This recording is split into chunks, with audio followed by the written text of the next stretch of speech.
بسم اللہ الرحمن الرحیم۔ عزیز طلباء السلام علیکم ورحمۃ اللہ وبرکاتہ۔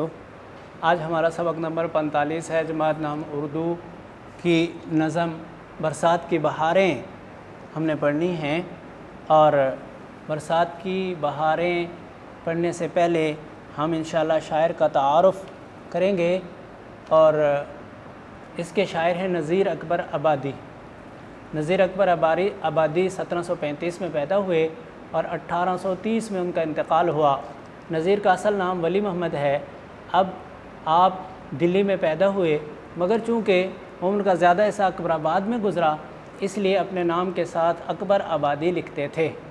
نذیر اکبر آبادی، اکبر آبادی اس لیے لکھتے ہیں کہ اکبر آباد میں زیادہ رہنا ہوا۔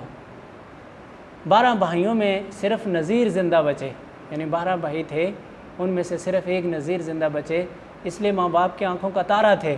احمد شاہ ابدالی کے حملے کے وقت اپنی ماں اور نانی کو ساتھ لے کر آگرہ پہنچے اور تاج محل کے قریب مکان میں رہنے لگے۔ آنکھوں کا تارا تھے، بہت پیارے لگتے تھے۔ نذیر کی ابتدائی تعلیم کے بارے میں زیادہ معلومات نہیں ملتی، تاہم وہ عربی، فارسی، ہندی اور ہندوستان کی کئی دوسری زبانیں جانتے تھے۔ ان کا مزاج قلندرانہ تھا، یعنی کوئی زیادہ پرواہ نہیں کرتے تھے کسی کی۔ اسی مزاج کی وجہ سے وہ درباروں سے دور رہے۔ نواب سعادت علی خان نے انہیں لکھنؤ بلوایا اور وہ نہ گئے، یعنی یہ ایک ان کے قلندرانہ مزاج کی مثال ہے کہ وقت کا نواب بلائے اور ایک عام آدمی ہو یا ادیب ہو اور وہ نہ جائے تو یہ ذرا مشکل سی بات ہے ہر آدمی کے لیے۔ اسی طرح بھرت پور کے رئیس کی دعوت بھی ٹھکرا دی۔ متھرا میں کچھ عرصہ معلم رہے، مگر جلد ہی نوکری چھوڑ کر آگرہ آ گئے اور 17 روپے ماہوار پر لالا بلاس رام کے بچوں کے اتالیق ہو گئے۔ یہ لالا بلاس رام کوئی ہندو ہوگا، اس کے بچے پڑھانے لگ گئے اور یہ کام اپنا لیا۔ اچھا، اس کے بعد نذیر نے طویل عمر پائی، آخری عمر میں فالج کے عارضے میں مبتلا ہوئے اور اسی بیماری کے باعث انتقال کیا۔ نذیر اکبر نے میر و سودا، ناسخ و آتش اور انشاء و جرت کا زمانہ دیکھا، یعنی یہ سارے بڑے بڑے شعراء ہیں، میر، سودا، ناسخ، آتش، انشاء، جرت، ان کا زمانہ دیکھا، مگر اپنی آزاد طبیعت کے بعد سب سے الگ رہے۔ ان کی شاعری عوامی ہے، انہوں نے اپنے قرب و جوار کے ماحول، اپنے عہد کے رسم و رواج اور تہذیب و تمدن کو بڑی عمدگی کے ساتھ اپنی شاعری میں ڈھالا ہے۔ انہوں نے شعر اور سخن مترادف کے لیے ایسے موضوعات کا انتخاب کیا جن کا تعلق براہ راست عوام الناس یا بالخصوص غریب اور مفلس طبقے سے تھا، یعنی ان لوگوں کو سے متعلقہ باتیں کی۔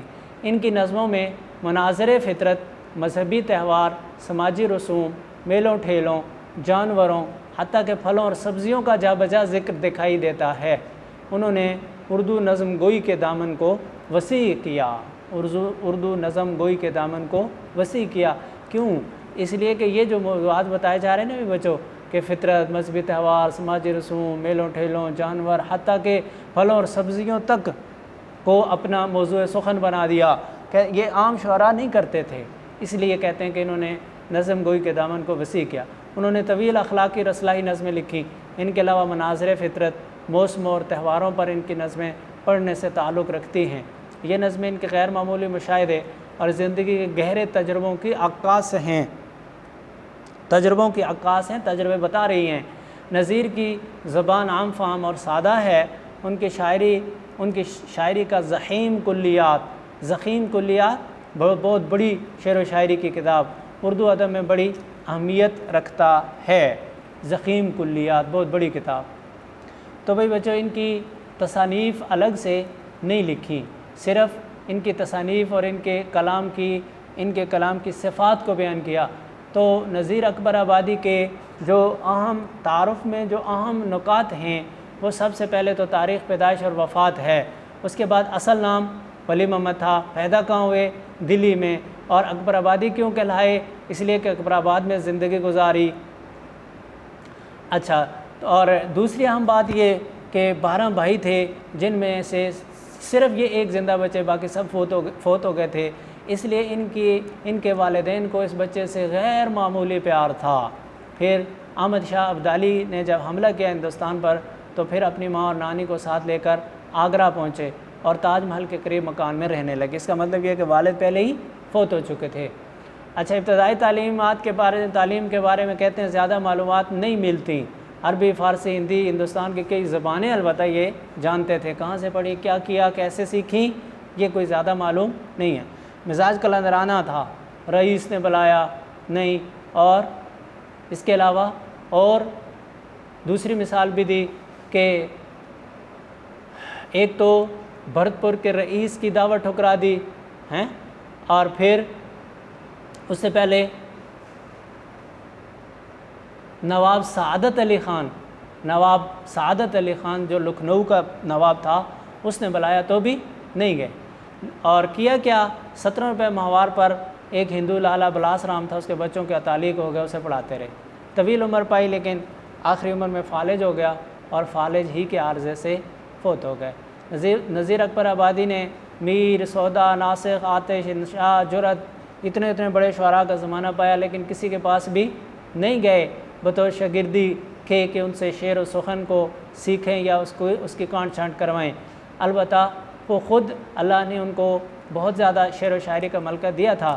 ان کی نظموں میں مناظر فطرت، مذہبی تہوار، سماجی رسوم، میلوں ٹھیلوں، جانور، حتیٰ کہ پھلوں اور سبزیوں کا بھی جا بجا ذکر ملتا ہے۔ یہی وجہ ہے کہ انہوں نے، یہ کہا جا سکتا ہے کہ انہوں نے اردو نظم گوئی کا دامن بہت وسیع کر دیا۔ اس کے بعد پھر انہوں نے طویل اخلاقی نظمیں لکھی۔ ان کے علاوہ مناظر فطرت، موسم، تہوار، ان پر نظمیں پڑھنے سے تعلق رکھتی ہیں۔ یہ نظمیں ان کے غیر معمولی مشاہدہ اور گہرے تجربوں کی عکاس ہیں۔ نذیر کی زبان عام فہم اور سادہ ہے۔ ان کی شاعری کا ضخیم کلیات اردو ادب میں بڑی اہمیت رکھتا ہے۔ تو بھی بچوں، ان کے عظیم ضخیم کلیات کہہ کر ان کی ایک تصنیف کو بیان کیا، اس کا بھی نام نہیں بتایا، اس کے علاوہ تصنیفات کوئی نہیں لکھی۔ تو اس طرح سے ان کے بارے میں 2-3 باتیں ہی زیادہ، 3-4 باتیں زیادہ اہم ہیں۔ تاریخ پیدائش، وفات، اصل نام، جائے پیدائش، اکبر آبادی کہنے کی وجہ، اور ان کا مزاج قلندرانہ تھا، اور شعر و شاعری پر مشتمل ایک بڑی کتاب لکھی ہے۔ اس کے علاوہ کسی کتاب کا کوئی نام نہیں۔ بس یہ اس طرح سے ان کا تعارف آپ نے ذہن نشین کرنا ہے۔ والسلام علیکم ورحمۃ اللہ وبرکاتہ۔